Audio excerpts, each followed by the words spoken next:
Let's be honest, most people have made promises to God they never kept. In a desperate moment they said, "God, if you help me, I'll change. I'll do better. I'll follow you." But then life moved on, and so did they. Sounds harsh? Maybe. But when you read and explain the Bible, especially the chapters of Ecclesiastes 0:5, you'll find something shocking. God takes your words more seriously than you think. In fact, it's better not to promise at all than to promise and not fulfill. That's uncomfortable, but it's also the doorway to something powerful. Because what if the breakthrough you're waiting for isn't about asking more, but honoring what you've already said? Then, let's read the chapter together. Guard your steps when you go to the house of God. Go near to listen rather than to offer the sacrifice of fools, who do not know that they do wrong. Do not be quick with your mouth. Do not be hasty in your heart to utter anything before God. God is in heaven, and you are on earth. So let your words be few. A dream comes when there are many cares, and many words mark the speech of a fool. When you make a vow to God, do not delay to fulfill it.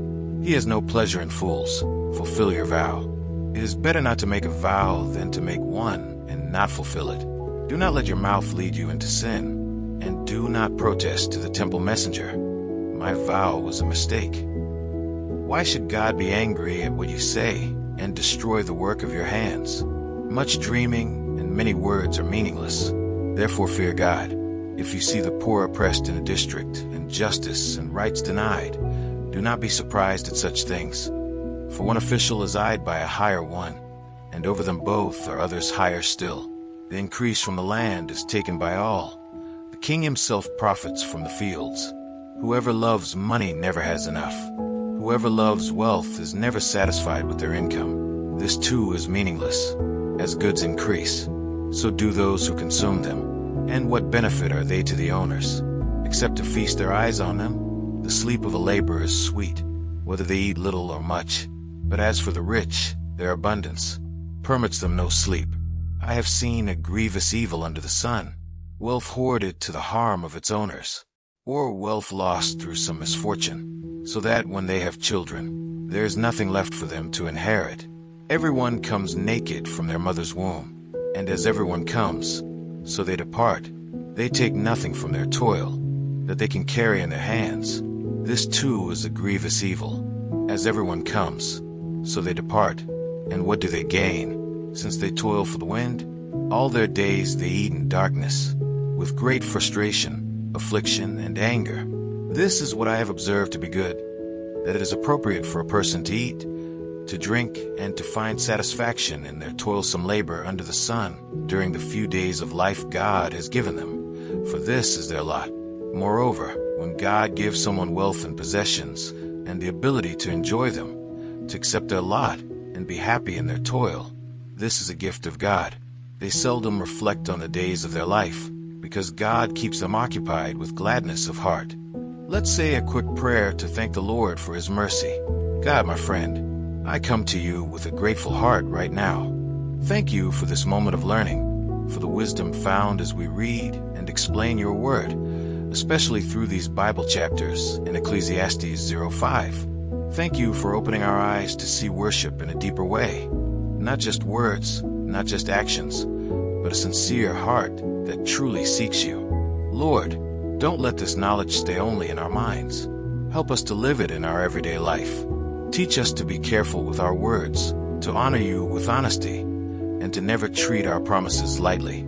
Give us a spirit that listens more than it speaks, a heart that is humble, and a life that reflects true reverence for you in everything we do. We need your help, God, because we can't do this on our own. Shape our habits, guide our choices, and remind us daily of what we've learned here today. Let what we read in the Bible and explain from these chapters become real action in our walk with you. Thank you for being patient with us, for teaching us, and for never giving up on us. We trust you, and we want to walk closer to you, day by day. Amen. So now the question becomes personal. What happens when someone truly starts to read and explain the Bible, especially the chapters of Ecclesiastes 0:5, and actually lives what they discover?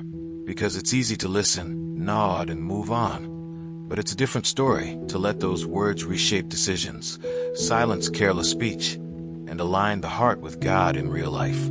True worship isn't completed in a moment of emotion. It's proven in consistency, in obedience, and in the quiet choices nobody applauds. And here's something worth sitting with. How many promises have been made to God that are still waiting to be fulfilled? How many times has someone said, "I'll change," but never followed through? When people read the Bible and honestly explain what Ecclesiastes 0:5 is saying, it stops feeling like a distant teaching and starts feeling like a mirror.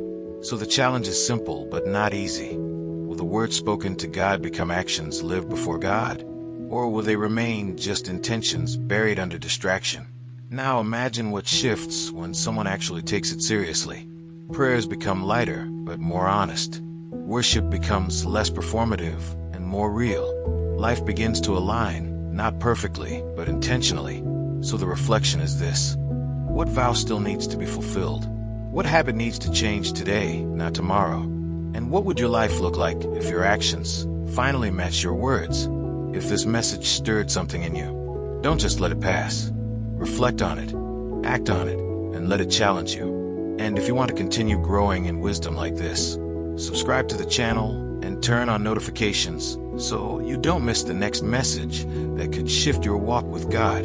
And as always, don't forget to check the last video and learn more about the scriptures.